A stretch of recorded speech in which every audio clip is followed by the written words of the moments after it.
I'm Devorah Wallen, and I'd like to share my Tea for Two, my Torah thought, for 2 minutes, more or less.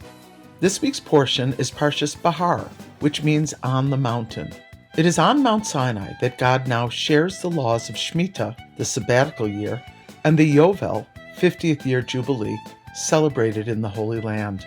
During Shemitah, the land has a rest, and on the Jubilee year, servants are set free and estates revert to their original owners. Since a person is not allowed to work his field during the sabbatical year, it requires a significant amount of trust on the part of the landowner that he and his family will manage financially and food-wise in the upcoming years. All mitzvahs were commanded at Har Sinai, so why is this one called Behar, on the mountain? And if all our mitzvahs were given Behar, why are the first mitzvahs discussed pertaining to Shemitah and Yovel? These two trust mitzvahs are so prominent in our Parsha, emphasizing that they were given by God at Mount Sinai. You may recall that when Yosef was in prison, he asked the wine steward, who was being let out of prison, to mention him to Paro to release him. Yosef pleaded with him 2 times. For this lack of trust in Hashem, since he depended on the butler's salvation, the commentators say that God kept him in jail for 2 more years. Only when Paro requested a dream interpreter did the wine steward remember Yosef's plea and mention him to Paro. Reb Eliyahu, the Gaon of Vilna, says, the whole reason why the Torah was given was for us to develop bitachon, trust in Hashem. God tells us that the act of trusting in Him strengthens us further, since He gifts us, so to speak, by responding to us in kind. With bitachon comes the miraculous antidote for worry and anxiety, which are serenity and tranquility. God rewards a person who puts trust in Him. That is why the Torah says, and if you should say, what will we eat in the 7th year? We will not sow, and we will not gather in our produce.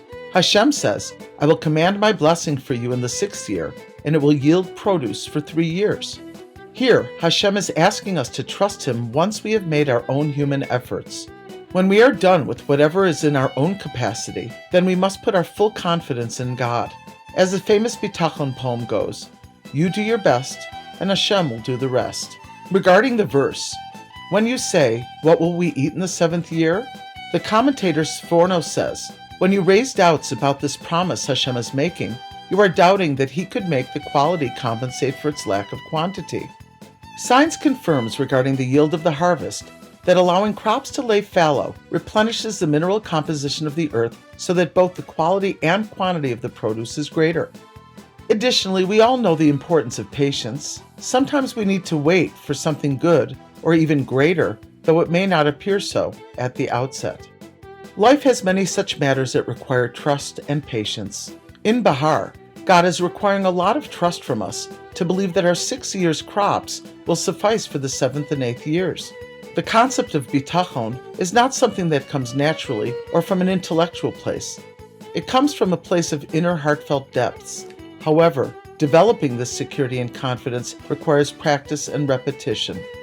I recommend that my clients learn a few moments about bitachon daily, preferably at night. I call it a calm balm for the soul. Reviewing the soothing balm of bitachon daily is reassuring and enriching. In Duties of the Heart, the section entitled The Gate of Trust, Ibn Pekuda promises in several places that if we have trust in Hashem, we will receive the benefit of tranquility. Here is one such passage. And when one trusts in God, he will find peace of mind and tranquility of spirit, confident that God will not give over his portion to someone else, nor send it to him earlier or later than the time he decreed for it. If we believe that God created the universe and all of its systems, as well as our instruction manual and blueprint for our creation, the Torah, what then in fact should be our concern? Or as the Lubavitcher Rebbe humorously responded to someone's correspondence with this quip, is God really in need of your worry as to how He's going to run your affairs and solve your problems? Or will He succeed in finding good solutions even without your worrying? And in fact, what will our worrying accomplish other than distressing us and those around us? As my grandfather, Michael F. Ellis, would say, worry's like a rocking chair, neither gets you anywhere.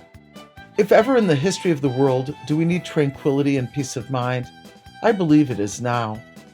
May we all strengthen our trust that we're where we're meant to be, and may it be clear and obvious as well.